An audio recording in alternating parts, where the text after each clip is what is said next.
एक क्षुल्लक चूक किती महागात पडू शकते याचं उदाहरण म्हणजे ही पुढची बातमी।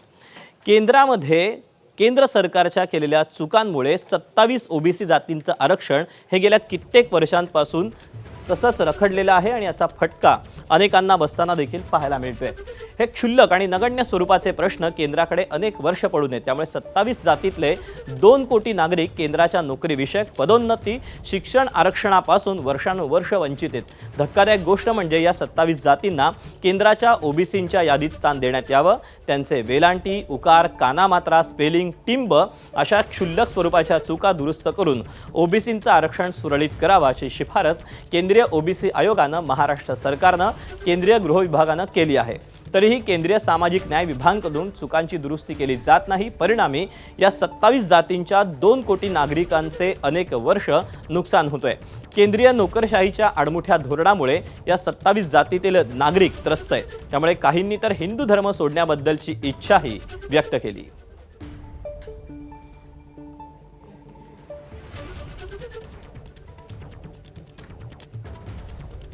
पवार मूळतः ही जात आहेच नाही। भोयर आणि पवार त्याच्यामध्ये कामा असला तर आम्हाला सर्टिफिकेट मिळते, नाहीतर सर्टिफिकेट मिळत नाही। आणि हा घोळ पुन्हा डिजिटलायझेशन झाला तेव्हापासून जास्तच झालेला आहे गोवारी समाजाला।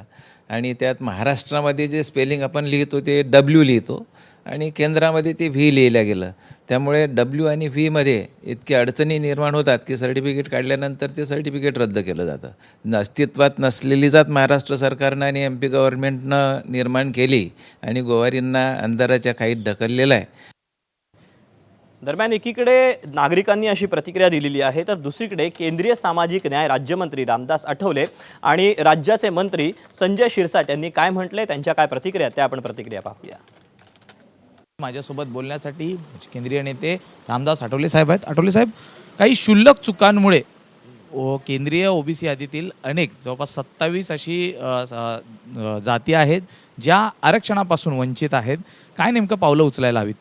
मला असं वाटतं की जी ओबीसीची यादी आहे ती याबद्दल बनवण्यात आलेली होती आणि आता ओबीसीमध्ये जर एखादी जात टाकायची असेल तर राज्य सरकारकडून त्याची शिफारस होणं अत्यंत आवश्यक असतं।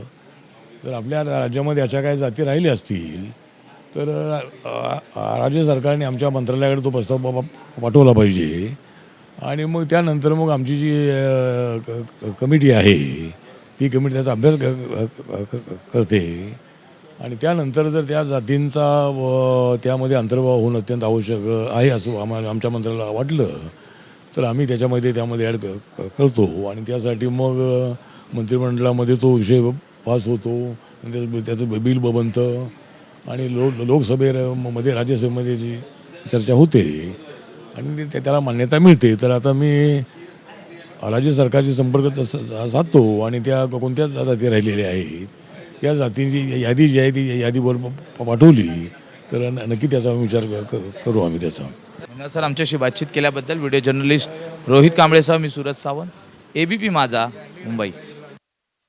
माझ्यासोबत बोलण्यासाठी राज्याचे सामाजिक व न्याय विभागाचे मंत्री संजय शिरसाट जी आहेत। सर, जवळपास 2 कोटी असे नागरिक आहेत ज्यांच्या नावांमध्ये काही क्षुल्लक चुका आहेत आणि त्यामुळे ते ओबीसी आरक्षणापासून वंचित आहेत। अनेक समाज यामध्ये आहे।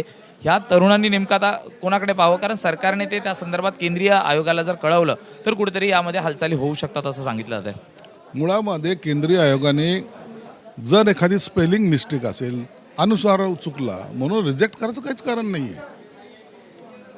बाकी सर्व गोष्टी तपासून घेतल्यानंतर आणि तेही आकडा जे तुम्ही सांगताय जवळपास 2 कोटी ओबीसी, मला वाटतं हा तो ओबीसी समाजावरचा अन्याय आहे आणि अशा वेळेला तुम्ही त्याला त्याच्या हक्कापासून वंचित ठेवताय।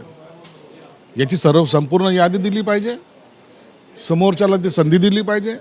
जर स्पेलिंग मिस्टेक असेल तर तो दुरुस्तीसुद्धा करू शकतो, परंतु त्याला आरक्षण नाही मिळालं मग त्याच्या कुटुंबाला आरक्षण नाही, त्याच्या अनेकाला त्याच्यामध्ये जो काही तोटा होणार आहे तो भरून निघणार नाही। म्हणून या छोट्या चुकीमुळं असं आरक्षणापासून त्यांना वंचित कसं ठेवता येईल, म्हणून हे आरक्षण त्यांना हे दिलं पाहिजे। आपण या संदर्भात काही पत्रव्यवहार केंद्रामध्ये करणार? निश्चित करणार। आजच मला तुम्हाला माहिती दिलेली आहे, मी सोमवारी या संदर्भामध्ये सामाजिक न्याय विभागाचे जे काही मंत्री केंद्रीय मंत्री त्यांनासुद्धा पत्र लिहिल आणि ते ज्यांच्यामुळे हे झालं आहे त्यांनासुद्धा मी पत्रव्यवहार करणार आहे. जर्नलिस्ट रोहित कांबळेसह मी सूरज सावंत, एबीपी माझा, मुंबई. एबीपी माझा, उघडा डोळे बघा नीट.